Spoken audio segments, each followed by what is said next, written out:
Hello, everybody. You're all very welcome tonight to Trasnatira. 2 years ago, a group of history enthusiasts started this history lecture series, and it's with thanks to everybody who has participated, especially Liam O'Sullivan and other lectures that we are here tonight for our 178th video. Tonight, we're welcoming back Kevin Donleavy, who is going to give us a talk on the Irish workers in the 19th century Virginia.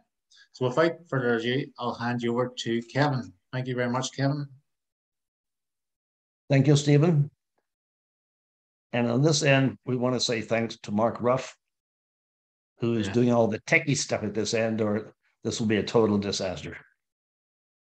Mark Ruff, who's related to all sorts of McCluskey's from South County Derry, I think.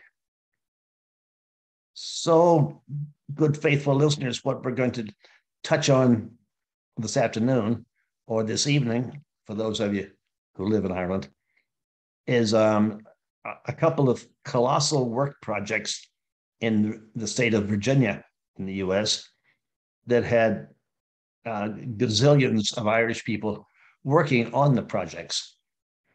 And so let us first get a little bit of mathematics out of the way. Let's talk about very, very briefly three figures. And the first figure comes from Kirby Miller, that historian out at the University of Missouri in the States. Kirby Miller, known for very exacting work tracking Irish immigrants to the USA, as some of you might know. Well, in one of his books, Kirby Miller computes and estimates and comes up with a figure of 7 million Irish people who emigrated from the mid-1600s to North America. So he's including Canada as well as the States, up until the beginning of the Irish Free State in the South. So that's just one figure that we need to keep in mind. 7 million people, according to Kirby Miller, and nobody really disputes that, I think, among historians. 7 million people got the hell out of Ireland for a number of reasons: political, economic, sectarian. And that's just coming to Canada and the US. Now, a little bit later on, that Canadian historian, David Wilson, puts forth a figure of 60,000 Irish people emigrated from Ireland during the 1790s, during the lead up to and the actual rising in 98. So he claims 60,000 people just in that decade alone.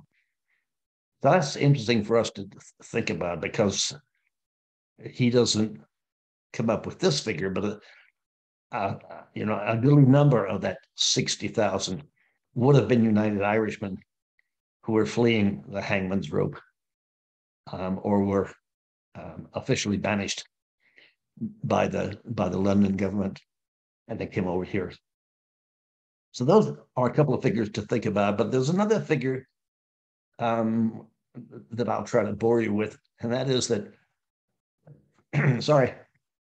according to the census records in the state of Virginia, 5,000, roughly speaking, 5,000 Irish people came to Virginia in the 1850s. Now, the census records very seldom lie, and even if they do lie, we accept the census words over here. So out of that 5,000 coming to Virginia in the 1850s, 2,000 of them, and this is the number that we're interested in, faithful viewers and listeners, we're interested in 2,000 of them. And the reason is this: the little research group that I belong to, Clann Mhor, or Clann Mhor, or maybe even Clann Mhor in some places, we did a lot of research about the Irish who came to Virginia specifically to build the railway tracks and tunnels through the Blue Ridge Mountains. which are very, very near to the town that Mark lives in and I live in, and his wife Jane lives in, and their doggies and their cats live in Charlottesville, Virginia, which is sort of in the center of Virginia, in case you've never been here.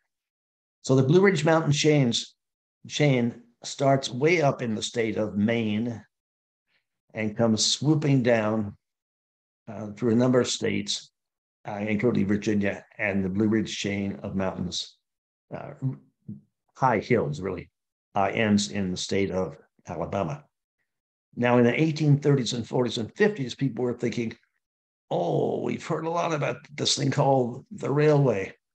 If they're building the railways in Ireland and in England and on the continent, maybe we in Virginia need to investigate what the entire world of railways is. So between 1850 and 1860, 2,000 Irish people, mostly men, a few women, showed up in the Charlottesville to Stanton area. And I suppose that the distance between the two towns is, let's say 40 miles at the most. Now, most of these 2,000 people that Clann Mhor has documented came specifically to work on the railway. They got it out of Ireland because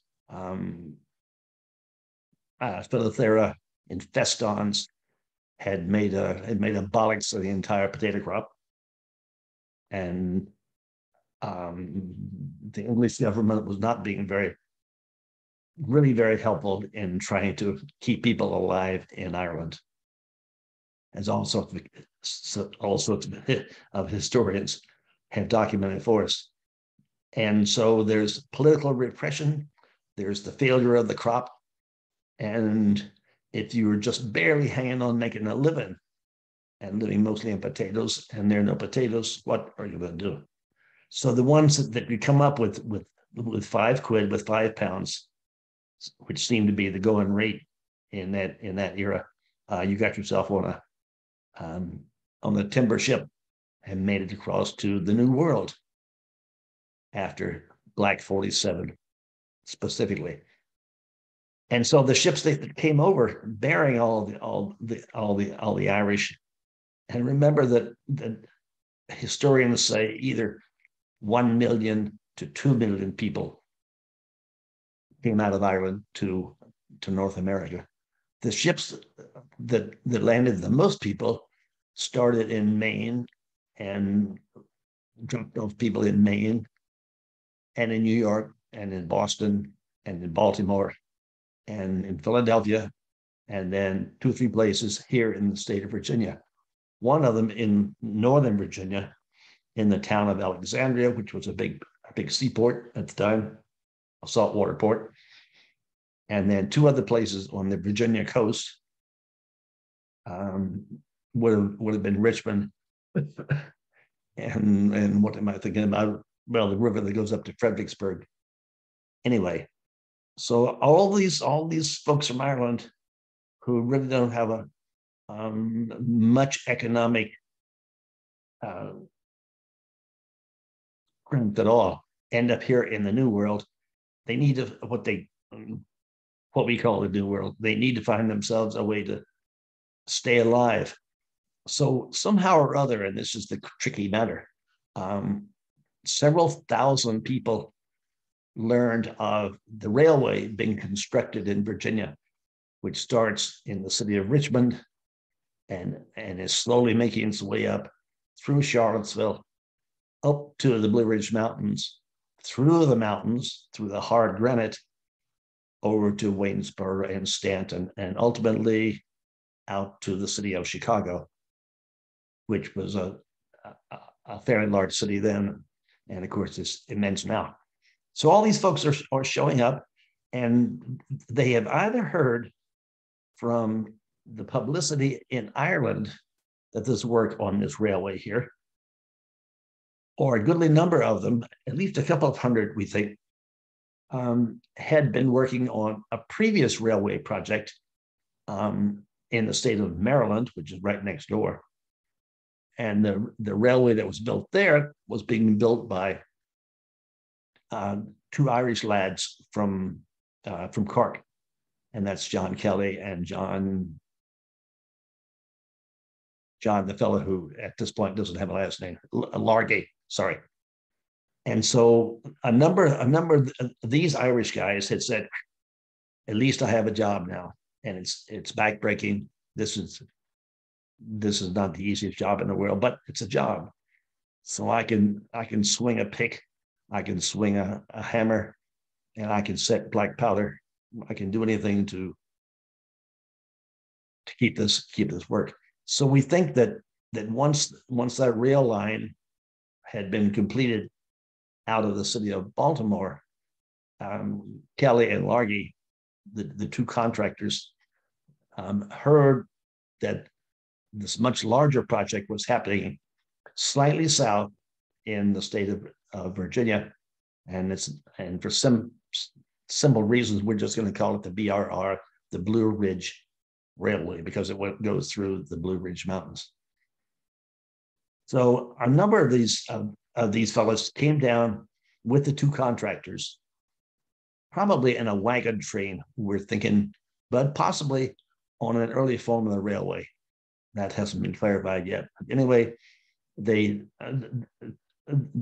make their way over to the Blue Ridge Mountains, and they start doing the work that will take the railway through the hard granite of the Blue Ridge Mountains. Very difficult work indeed. Not mentally as demanding, you might say, as the physical work. At one point, there were 3 shifts of workers going, and the work usually went for 6 days in the week. Started in 1850, and by 1858, the 4 tunnels that had to be built to put the rail line through the mountains had been completed. And the 3 smaller tunnels, sort of at the base of the mountains, were, in a sense, sort of experiments, and a lot of the things that were learned about using black powder and by using picks and shovels in those lower 3 tunnels was repeated up at the top of the mountain. And by top of the mountain, we don't quite mean the top of the mountain. We mean sort of about 600 or 700 feet below the top of the mountain. And by mountain, we're going to call it Rockfish Gap, which was the name that local people in Virginia had for that particular little dip in the Blue Ridge Mountains. And so the long, hard tunnel, the one that's 4,000 feet long, 4,000 feet going through hard granite,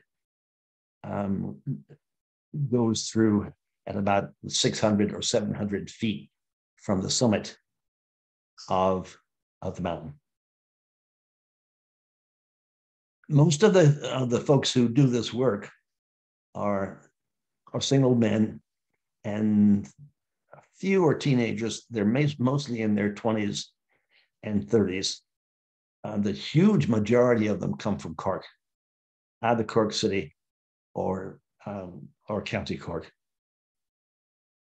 Next in number were those who came from Kerry, and then there were fewer and fewer numbers of people of workers who came from contiguous states. Counties, either Tipperary or Limerick.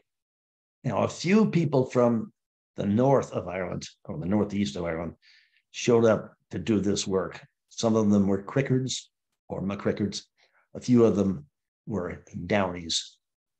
So there were a handful of people from Down and Antrim, I think maybe even one married couple came from County Armagh, I think. So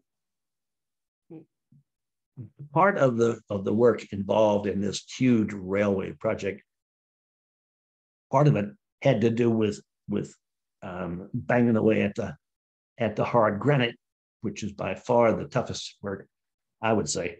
But other part of the work had to do with preparing the ground to lay the foundation granite and the foundation, whatever they're called, those logs that go across the railway, so that the iron rails that the train is going to ride on will have a foundation that's firm and holds the rails in the proper place.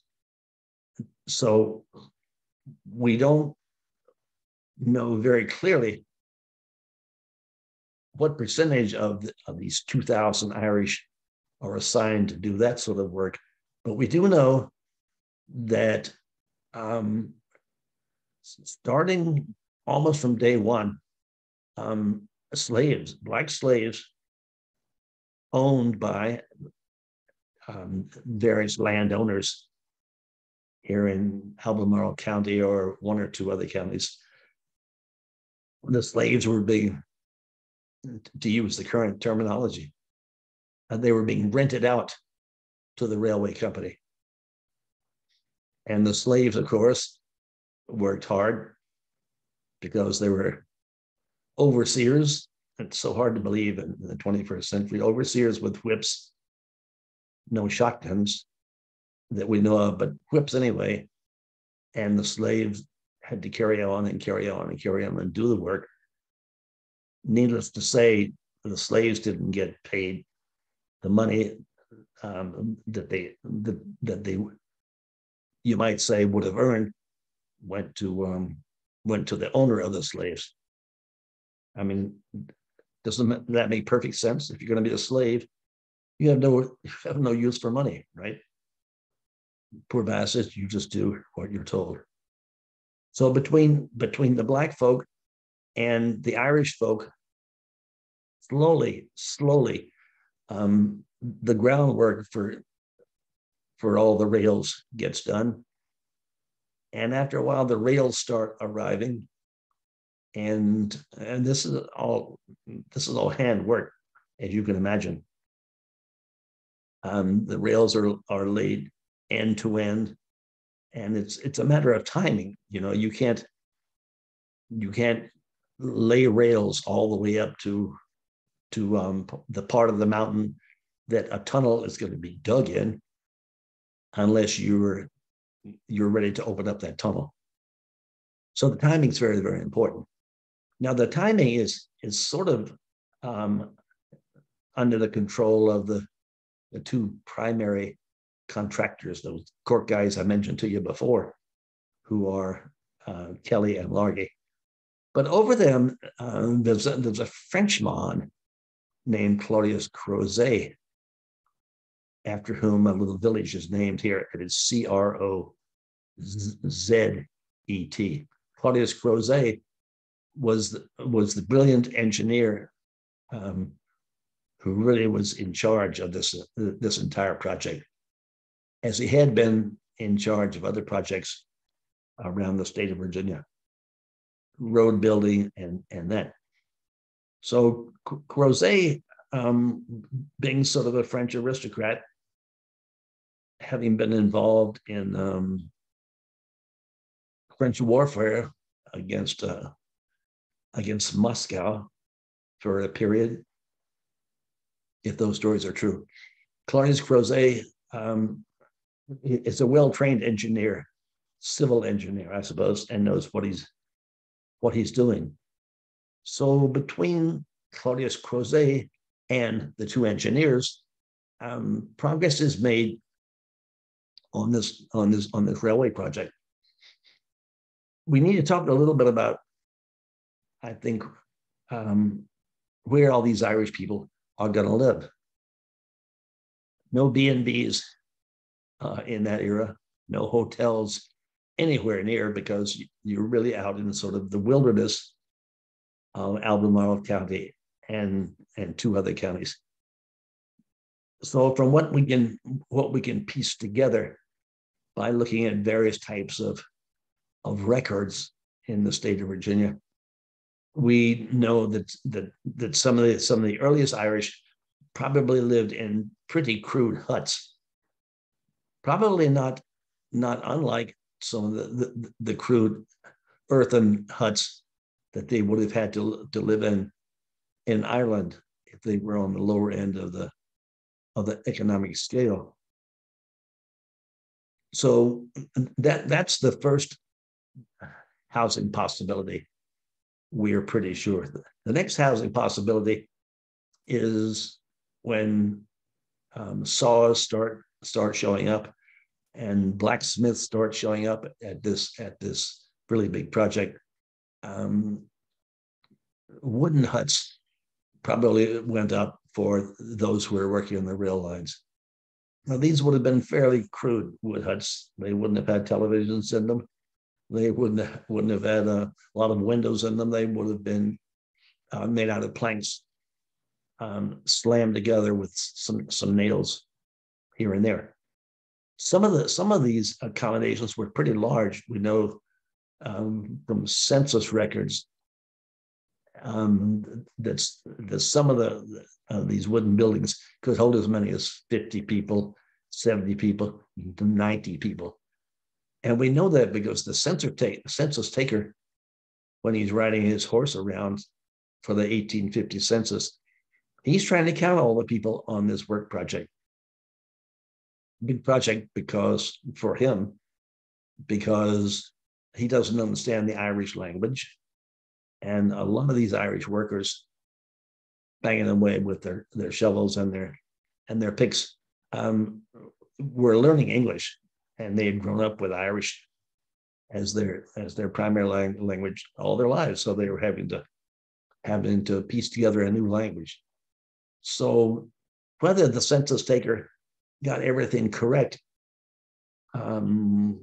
is sort of a murky issue, I think. But we at least found out, thanks to the census records, that when he goes to building number 14 and building number 15 and building number 16, and he gets the names of 6 people here, 12 people there, 40 people there, we know that he's recording the numbers of workers at certain particular huts or certain particular dormitories, if you want to call them dormitories. So in a sense, it was this entire railway project that we're talking about, friends and neighbors, is an experiment in building a wee town. Numbers of people show up out of nowhere in an area where they have to chop trees down, where they have to find sources of water, where people have to be told there are certain things that you can do in this area of the mountain that you can't do in other areas of the mountain. And one of those problems is disposal of human waste. So I won't say anything more about that because not much is known. But we do know that dispensing of human waste wasn't entirely successful in this work project, this huge work project, for one reason. In 1854, just 4 years, if I remember right, in 1854, the world's most horrible disease, cholera, or cholera in Irish, I suppose, hit the workers here on the east side of the mountain. And something like 40 to 45, I think we actually counted 42 people got taken out by the cholera. The cholera only lasted a week. When it came through, it hit really hard. Most of the people who died were Sullivans or O'Sullivans, as I may have mentioned in our previous program. And we know that where all of these Sullivans lived was within 50 or 60 or 70 yards of the opening of the east side of this long 4,000 foot tunnel. We know roughly where these Sullivans lived, and we know sort of the stone foundations that they used for their little huts. My theory is that since this is all very hilly country, that right above this long tunnel, people would have found a couple of streams, mountain streams, where the water indeed was very, very nice. Very, very nice indeed. But somebody or some series of individuals didn't realize, well, nobody didn't realize how cholera is spread. And so either human waste or cow waste or fox waste or animal waste anyway, probably got into one of these pristine water streams. And when people were washing their food, like washing off their cabbages in the water, or if they were drinking the water, little did they know, little did they know that the water wasn't entirely pristine. And so if you don't know anything about cholera, you might want to read about what it does to a human individual. It's just a wretched way to get sick, because invariably you die of it. Your system basically dries up, and we will just leave it at that. Cholera was not a very pleasant thing.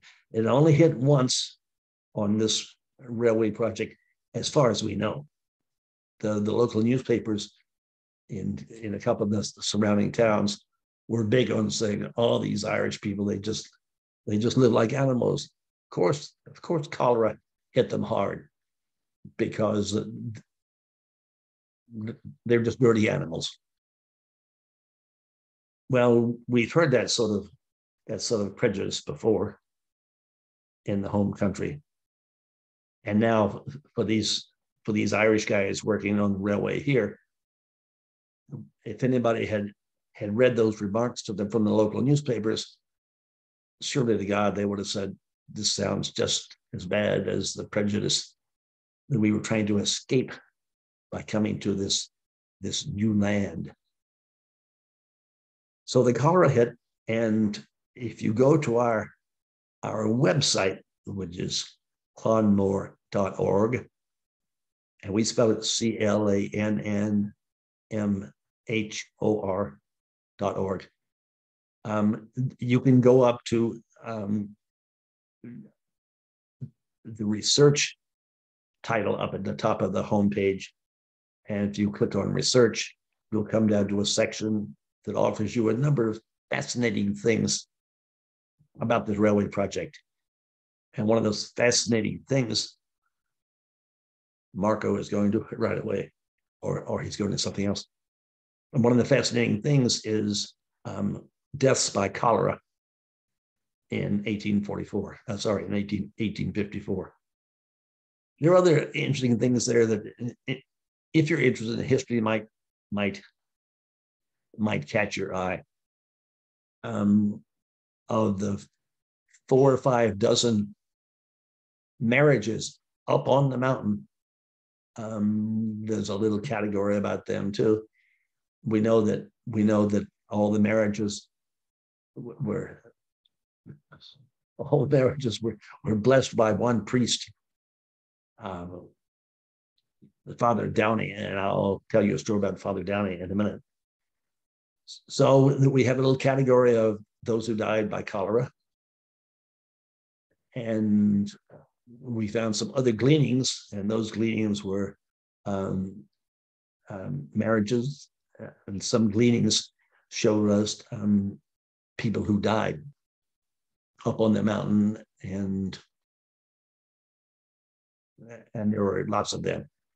200 of them, 200 Irish people died during the construction of this railway project. And we were able to name them all, going by cemetery records, physically going to one particular cemetery, going through their huge cemetery books about who died, where, and if they were working on this railway project that was so noted.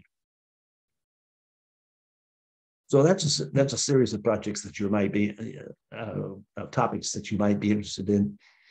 And you might also be interested in this too, if you're trying to track anybody in your family that may or may not have been possibly working on this railway project. You can go to what we call the master list of Irish workers on the Blue Ridge Railway project. Just look for master list. And then there you will see, as I have mentioned before, a huge master list that's in the form of a spreadsheet, and it's alphabetized, and there are some 2,000 people listed in there. So if you're looking for a McCracken, you won't find any. If you're looking for all sorts of Cork and Kerry names, you will find a lot of them. The main reason being, as you remember, most of the people who came to work on this railway project came from Cork. So you'll see O'Sullivan's here, Conlon's there. If you're familiar with surnames in Cork, you'll find a lot of these surnames in the master list. And in as many cases as possible, the source that gave us information information about when the person might have been born, where they came from, whether it was from Dublin, only one or two, or whether it was some place in Cork and Kerry and Tip. That would be noted too. But that means that information would have gotten to the official federal census taker, because most of our information there came from the census records. If the person died while working from cholera or an accident or being shot by a local vigilante, and there were a few of those, that's notated too. So what you have in this master list that we surprised ourselves with, because it got so massive. What we have is sort of to a certain extent, sort of a reconstruction of this crude town, city enclave that got built at the foot of the Blue Ridge Mountains.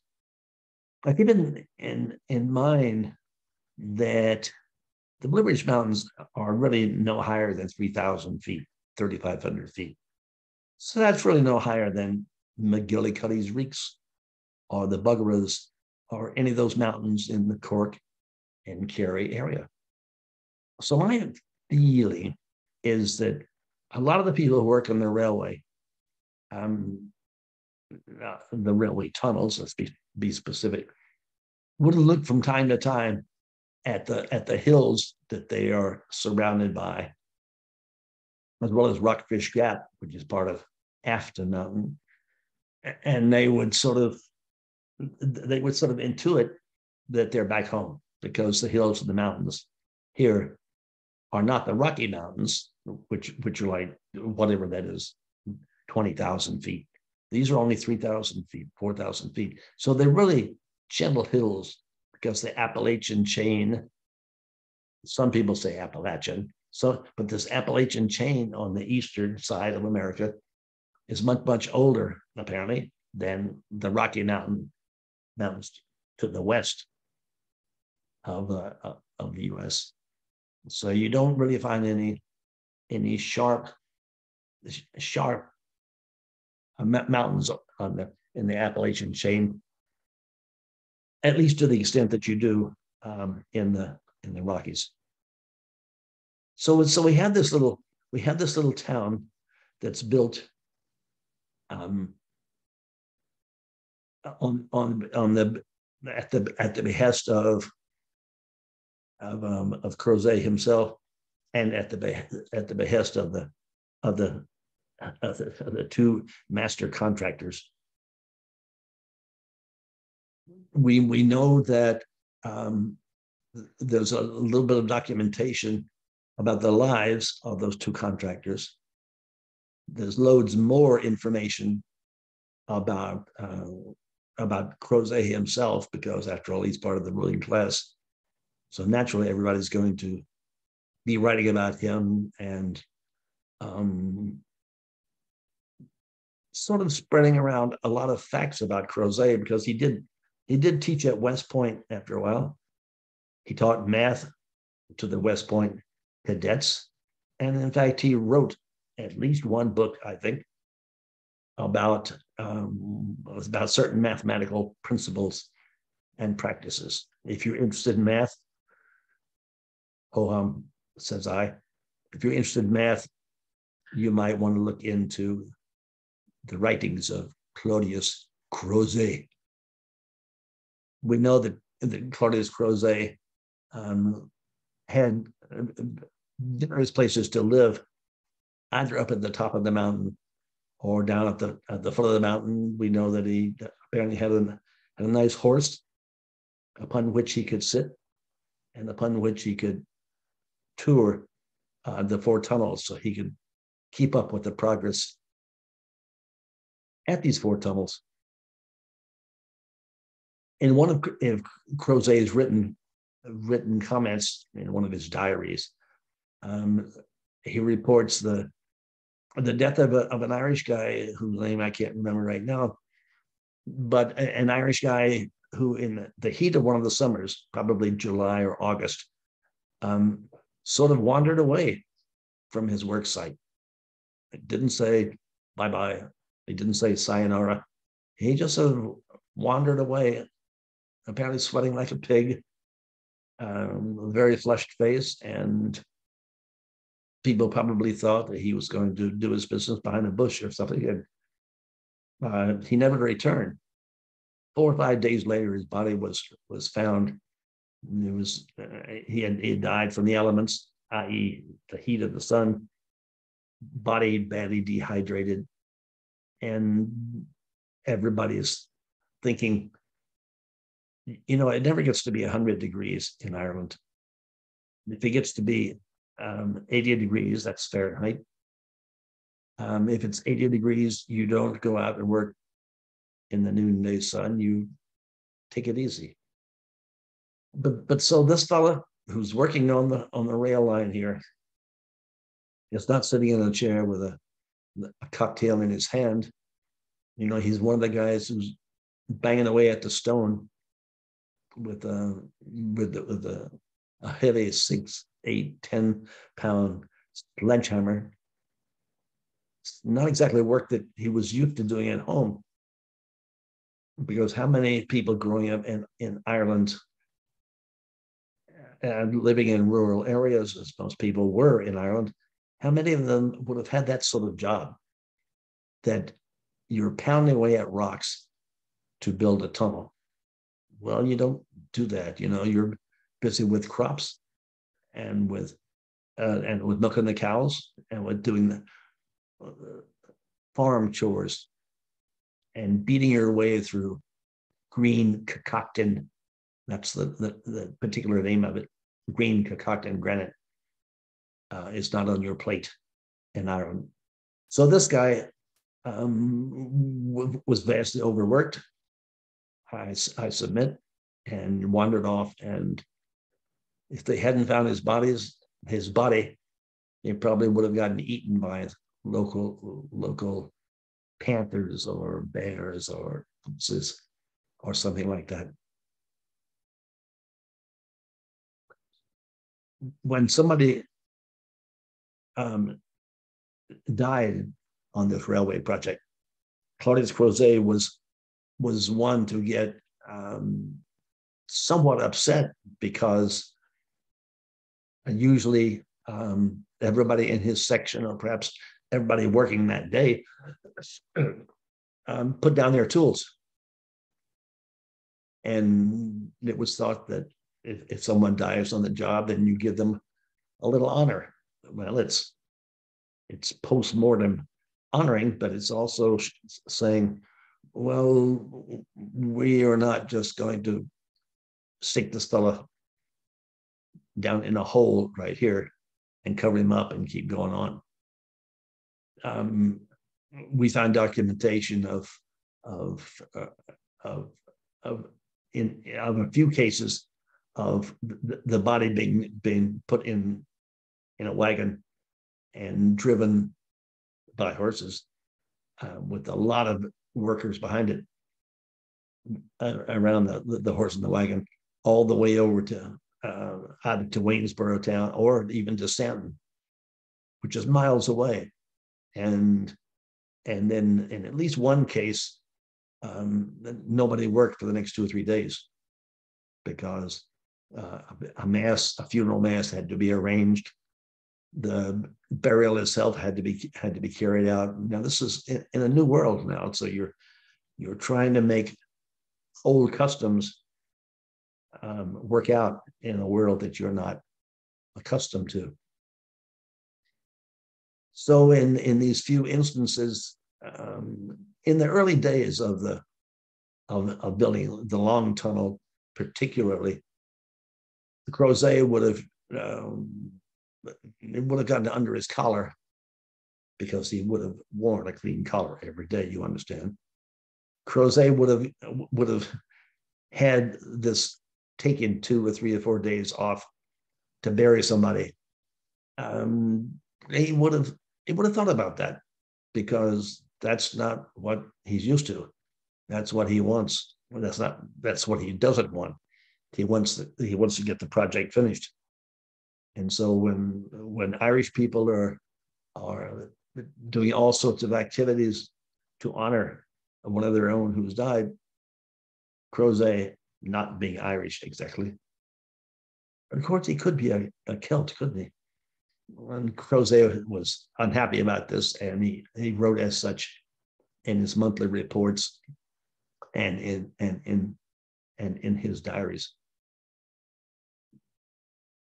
So I think I've mentioned to you that something like 200 Irish people who showed up in this era died, and we know that most of them, if not all of them, died because they were doing this particular work. Black powder, which preceded dynamite, black powder, which was used every day in the blasting, is said to be sort of an unstable material. And so here's what happened when you were up facing this hard granite, and your pick is getting dull, and your big sledgehammer is getting dull. You have to sort of start knocking a hole, in a very small hole in the rock, so that you can put black powder down in this hole, 3 or 4 inches down, a hole with a diameter, say, between 1 inch and 2 inches. Black powder goes down in that hole, a long fuse, a very long fuse, 30 or 40 feet, is tamped in there, and then carefully somebody takes the fuse a bit down the tunnel that has been opened up, and fellows would get behind as many big rocks as they can find and sort of watch the fuse as it burns up to the hole. And then there's a tremendous bang, and you could hear it miles around, apparently. Remember now, this is an era when there's no mechanical noise, no radios, no cars, no mowing machines. There's nothing out in the world making any noise now. So when black powder goes off, it shakes up the world. the local bears and the ostriches and the emus and the foxes and the little wee doggies, just start lining up for the territory, as either Huck Finn or Tom Sawyer said, one of the two of them. The animals are lining out for the territory because they've never heard such before. Most of the Irish workers had never heard black powder going off either. Sometimes people got hurt in the black powder because maybe they went up to inspect it, because if the fuse had burned all the way up to the hole and there was no bang, then maybe it was your job, a very unenviable job, to go up to the hole to see what was happening in the hole. And in a few cases, we think the black powder just took its time being set off, and it blew up and took an Irish worker with him. There was one fellow named Michael so-and-so who lost either his left hand or his right hand in one of these explosions. And he actually got sort of laid off and was given sort of the equivalent of state money, but some sort of a Blue Ridge Railway money amount of money, and we don't know what it is, after he had gotten hurt. There were people who got killed on this project because part of a tunnel would collapse in the tunnels that were built at the foot of the mountain, and the soil and the rock down there was not of one consistency, and it's very easy for something to cave in. If it caved in on you, it was tons and tons of earth and soil and rock and plants and ostriches and emus that was collapsing on you, and sometimes you would never even be found. We do know, however, that a certain amount of money was sent home to Ireland because there's a printed notice in one of the local newspapers here, the Stanton paper or the Charlottesville paper, that if you go to such and such a lawyer's shop, I think it's in the town of Stanton, or Staunton, as some people might try to say, that this Stanton lawyer had worked out a way of getting that money into some sort of remittance form, and it would get sent back to Ireland, to your family. And we know that of all the roughly at least 1 million people who fled Ireland to America because of the famine on Gorta Mhor, we know that several $1 million worth was sent back by people who came to the States, got a job, and said, okay, slates, let's send money back to the family farm so that the roof could be repaired, the slates could be repaired, even maybe a whole slate roof could be set up.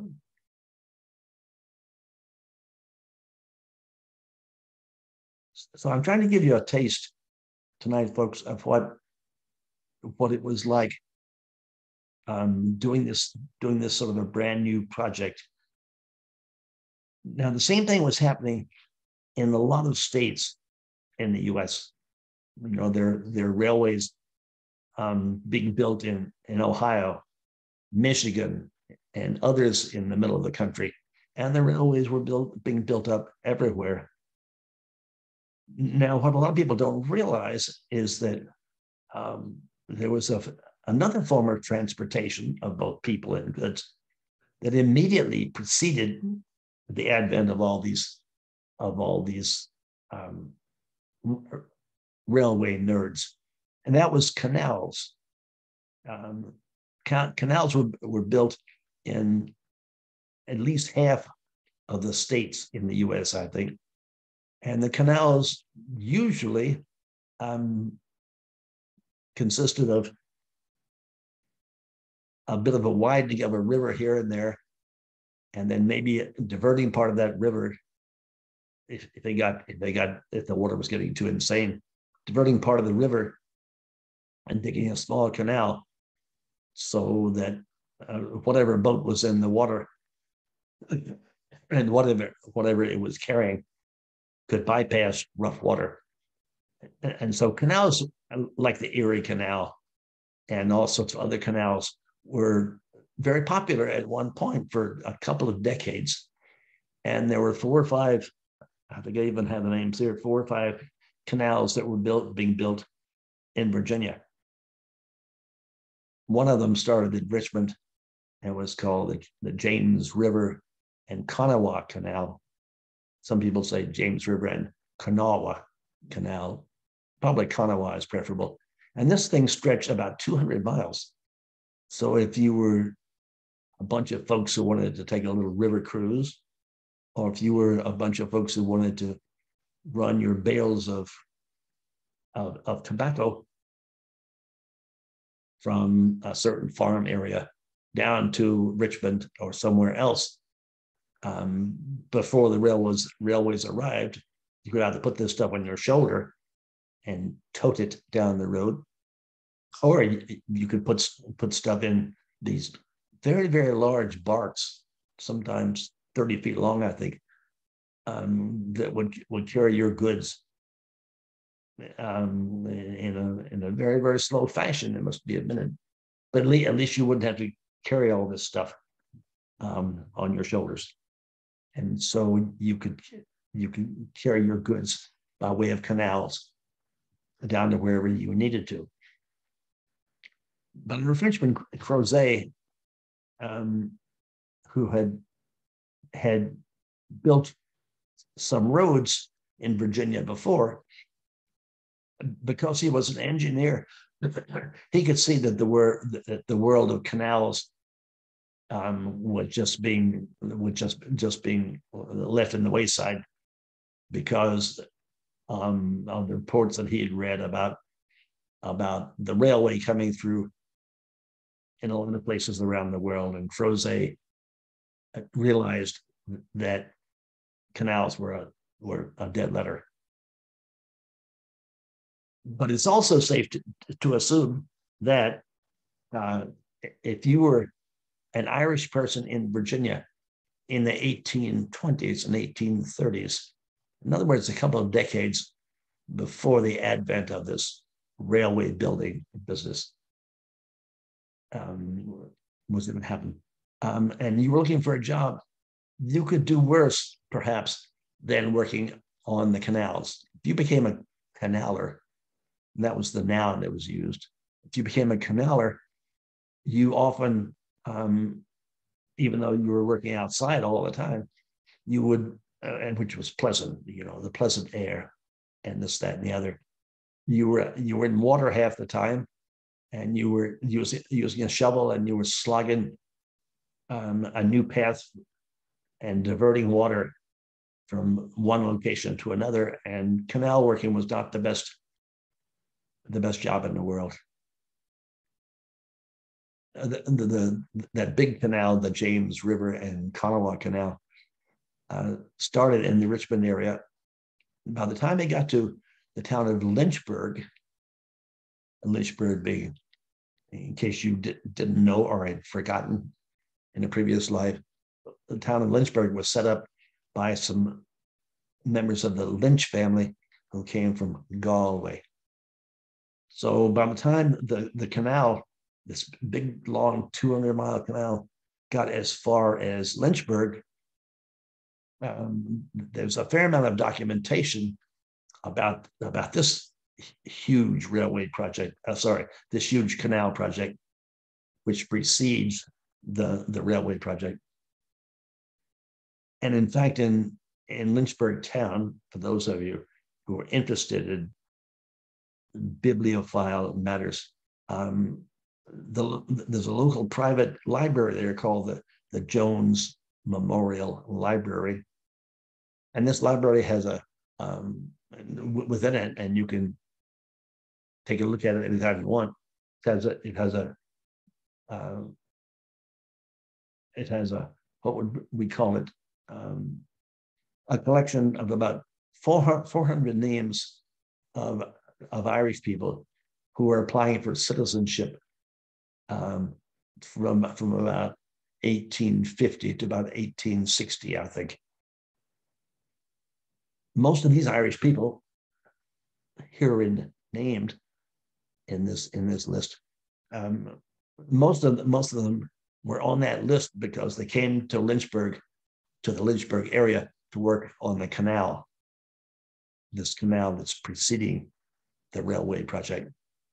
So we know the names of 400 of those folks, and you see two things associated with their names. One, the date that Bridget Cruz, or just to pick a name, Bridget Cruz applies for citizenship, and then there's a second mention of Bridget Cruz 3, 4, 5 years later being granted her citizenship.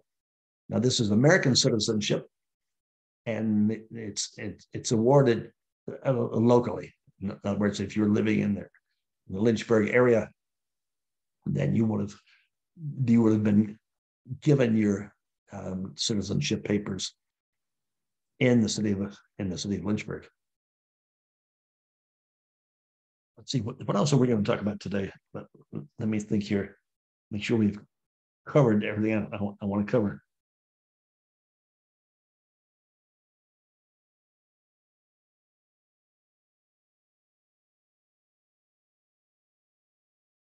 I might mention one more thing, and then we'll turn it over to Stephen, the host.